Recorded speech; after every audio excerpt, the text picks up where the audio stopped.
آپ نے کہا 2 بچے پیدا کرو, وہ 2 لڑکے ہوں گے یا لڑکیاں ہوں گی, یہ فیصلہ کون کرے گا؟ ہے بھائی. اگر آپ کہتے ہیں کہ کسی کے گھر میں 2 لڑکے ہو گئے تو اب لڑکی نہیں آنی چاہیے کیونکہ وہ تیسری ہو جائے گی, تو سوال پیدا ہوتا ہے کیا یہ نیچر کے خلاف نہیں ہے کہ ایک آدمی کو آپ بیٹی کی نعمت سے محروم کر رہے ہو؟ ہے بھائی, کیا گھر میں بیٹی کا وجود ضروری نہیں ہے؟ گھر تو عورت سے آباد ہوتا ہے, بیٹیوں سے جس طرح کی محبت باپ کو ملتی ہے وہ بیٹوں سے نہیں ملتی. اور اگر جن کے 2 بیٹیاں ہو گئی, بیٹا نہیں ملا, وہ کیا کریں گے؟ یعنی آپ نے قوم کو جب ایک نعرہ دیا ہے تو ان تمام اعتراضات کا جواب بھی تو دینا, کیونکہ یورپ نے یہ نعرہ دیا تھا, ان اعتراضات کا جواب نہیں دیا, لہذا ان کا خاندان کیا ہو گیا؟ برباد ہو گئے. وہ بعد میں پچھتا رہے ہیں کہ یار ہم نے کیا کس چیز پہ لگا دیا قوم کو. تو 2 بیٹیاں ہوں گی یا 2 بیٹے ہوں گے؟ اب جس کے ایک بیٹا ایک بیٹی ہو گئی اس کو تو چلو بیٹا بھی مل گیا, اور کیا مل گئی؟ بیٹی بھی مل گئی. اگرچہ وہ اولاد پہ ظلم یہ ہوا کہ وہ بھائی اور بہنوں کی نعمت سے محروم, کیونکہ بھائیوں سے الگ محبت ملتی ہے, لڑکی کو بہن بھی تو چاہیے. ارے آپ کی بیٹی کو بہن کی نعمت چاہیے کہ وہ بہنوں سے جو باتیں آپس میں شیئر کرتی ہیں وہ ماں اور باپ سے بھی نہیں کر سکتی. بھائی کو بھائی چاہیے, بہن کو بہن چاہیے, اسی طرح بھائی کو بہن بھی چاہیے اور بہن کو. یہ فیملی تو اس طرح سے بنتی ہے, نیچر کے خلاف قوم کو کیوں لے کے جا رہے ہیں آپ؟ تو پہلا سوال یہ ہے میرا جناب جسٹس صاحب سے کہ آپ نے جو قوم کو کہا 2 بچے ہونے چاہیے, تو جن کے ایک لڑکا ایک لڑکی ہو گئی, ظلم تو ان پہ بھی ہوا کہ لڑکے کو بھائی نہیں ملے اور لڑکی کو بہن نہیں ملا, ظلم تو ان پہ بھی ہوا, چلو ہم نے مان لیا. لیکن باپ اور ان کی چلو پھر بھی ایک بیٹا ایک بیٹی مل گئے, ماں باپ. جن کے 2 بیٹیاں ملی وہ بیٹے سے کیا ہو گئے؟ محروم. ان کا بڑھاپا کیسے ہوگا؟ ان کو گورنمنٹ کھلائے گی کیا؟ اب گورنمنٹ پہ اتنا بوجھ ڈال رہے ہو, مقصد گورنمنٹ پہ بوجھ کو کم کرنا ہے بھائی, ٹھیک ہے, لیکن اس سے گورنمنٹ کا بوجھ کم ہوگا یا بڑھے گا؟ بڑھے گا. بڑھاپے میں پینشنیں اتنی دینی پڑیں گی بڈھوں کو, کیونکہ ان کے پاس جوان کمانے والا گھر میں کوئی بھی, تو ہر ایک کی پینشن جاری کرنی پڑے گی آپ کو.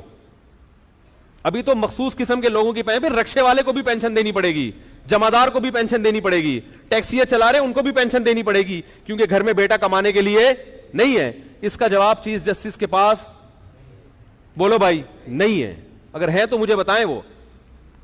دوسری بات یہ کہ جن کے بیٹی پیدا ہو گئی, بیٹا نہیں ہے, اب ایک ہی حل ہے بیٹے کے لیے کہ وہ الٹرا ساؤنڈ کریں ایک بیٹی کے بعد, اگر بیٹی نکلی دوسری تو اس کو قتل کر دیں ماں کے پیٹ میں, جیسے کہ انڈیا اور چائنا میں ہندو لوگ کرتے ہیں, انڈیا میں, اور چائنا میں چائنیز کرتے ہیں.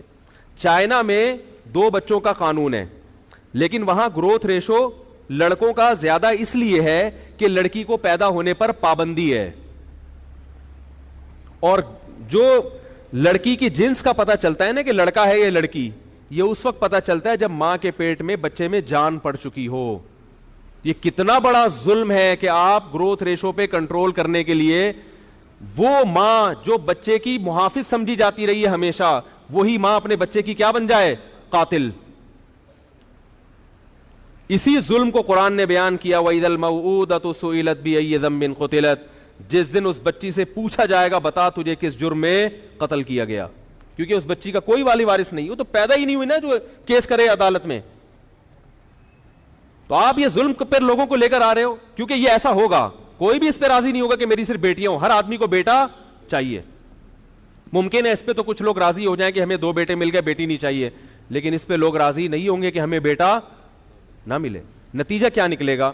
یا تو قتل کریں گے ماں کے پیٹ میں بچوں لڑکیوں کو, گورنمنٹ کتنے ہی قانون بنا لے کہ قتل نہ کرو, مگر ہر آدمی قتل کرنے کی کوشش کرے گا, کیونکہ نیچر کے خلاف لے کے جا رہے ہو نا آپ. جیسے کہ انڈیا میں حکومت نے قانون بنائے کہ بیٹی کو قتل نہ کیا جائے, مگر پھر بھی مائیں کیا کرتی ہیں؟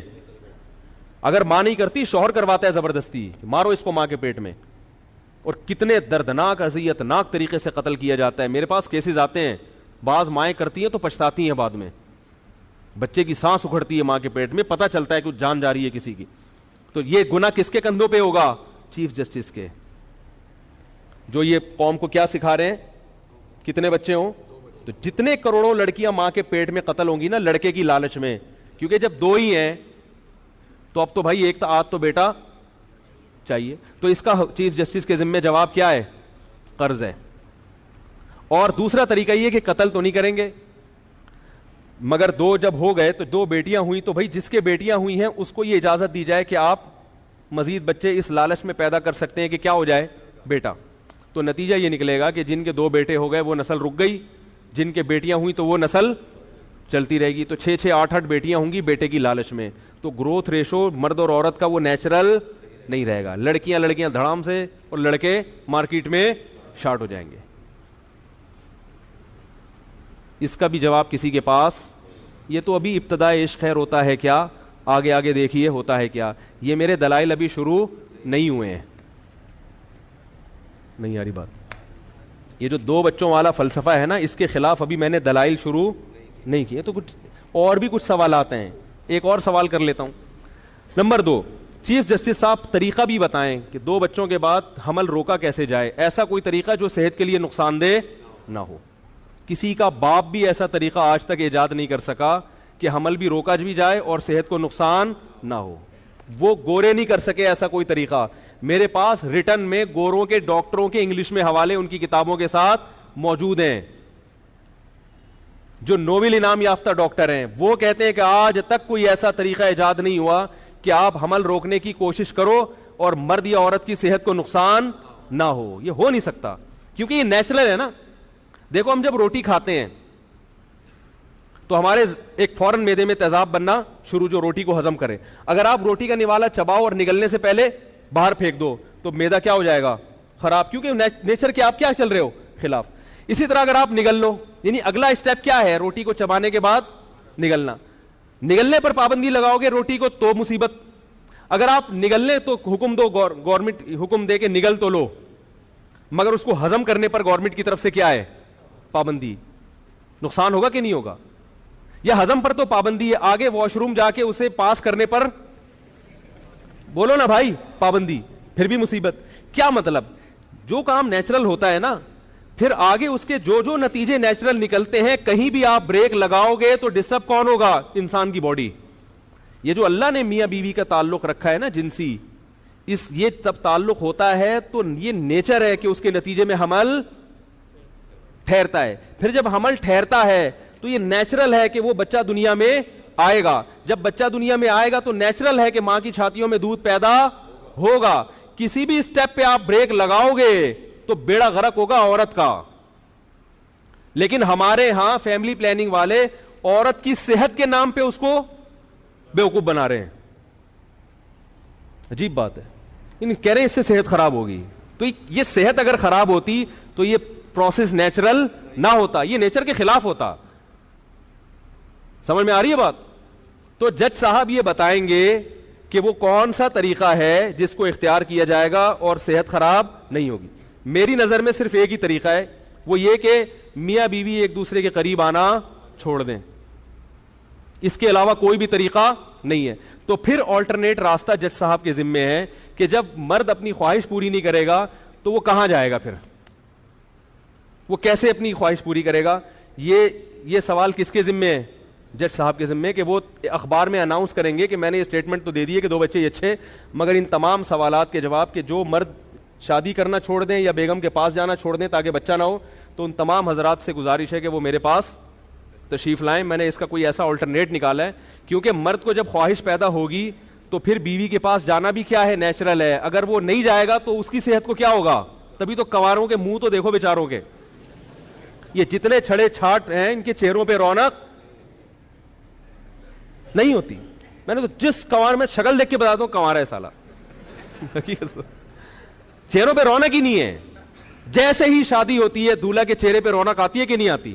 پہلے دن تو وہ بیوٹی پارلر کی رونق ہوتی ہے, لیکن 5-6 دن کے بعد بھی پتا چل رہا ہوتا ہے کہ اس کمبخت کی معذرت کے ساتھ یعنی اتنے عرصے کے بعد ہوئی ہے تو کمبخت ہی کہیں گے نا کہ اس کی شادی. دلہن کے چہرے پہ بھی نور ہوتا ہے, ایک الگ سے ہوتا ہے, رونق ہوتی ہے. دولہا کے چہرے پہ بھی پکڑا جاتا ہے وہ یہ نہ کہ بھائی شادی ہوئی ہے. تو نیچرل ہے نا, جب تک نیچر کے خلاف چل رہے تھے تو صحت خراب, اب نیچر پہ آ گئے تو صحت اچھی ہونا شروع ہو جاتی ہے. تو جج صاحب اس کا حل بتائیں گے کہ جانا چھوڑ دیں, پرہیز کرنا شروع کر دیں. تو جج صاحب کے پاس اس کا آلٹرنیٹ, گورے کے پاس تو ہے, انہوں نے زنا کے سینٹر کھول دیے. انہوں نے کہا شادی نہ کرو, اولاد پیدا نہ کرو, یہ کام کرتے رہو بیٹھ کے. ہمارے پاس تو میرے بھائی ایسا کوئی آلٹرنیٹ نہیں ہے. تبھی پھر ان میں زنا کاری کی وجہ سے دوسری بیماریاں پھیل گئیں. صحیح ہے نا. بعض لوگ یہ کہتے ہیں کہ وہ تو ان ساری چیزوں کو نہیں مانتے پھر بھی اتنی لمبی عمریں کیوں ہوتی ہیں. بھائی بیماری کا ایک سبب ہوتا ہے مگر صحت کے 100 اسباب ہوتے ہیں.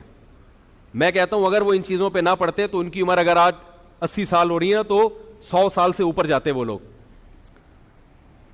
کیونکہ وہ لوگ سگریٹ بھی پیتے ہیں, وہ لوگ ڈرگس بھی لیتے ہیں, پھر بھی وہ 80 سال تک زندہ رہتے ہیں. تو اس کا یہ مطلب تو نہیں ہے کہ ڈرگس لینا صحت کے لیے فائدہ مند ہے, شراب پینا صحت کے لیے فائدہ, ایسا تو نہیں. وہ تو خود مانتے ہیں کہ شراب پینا صحت کے لیے نقصان دہ. انگریز اگر شراب پی کے بھی 80 سال زندہ رہ رہا ہے, اس کا مطلب اگر وہ شراب نہ پیتا تو 120 سال زندہ رہتا.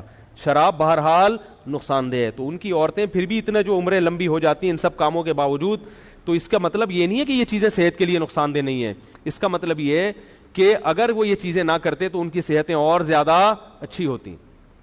اور ہمارے پاس بیماریوں کے ویسے ہی درجنوں اسباب موجود ہیں, گندا پانی, گندی ہوا, ٹریفک کے دھوئیں, ڈیزل, اور ہوٹلوں کے میں پتہ نہیں کن کن چیزوں کا گوشت کھا رہے ہیں. قیمہ تو کبھی بھی ہوٹل کا میں کھاتا ہی نہیں ہوں, کیا پتا کیا کوٹ کے لے آئے وہ بھائی.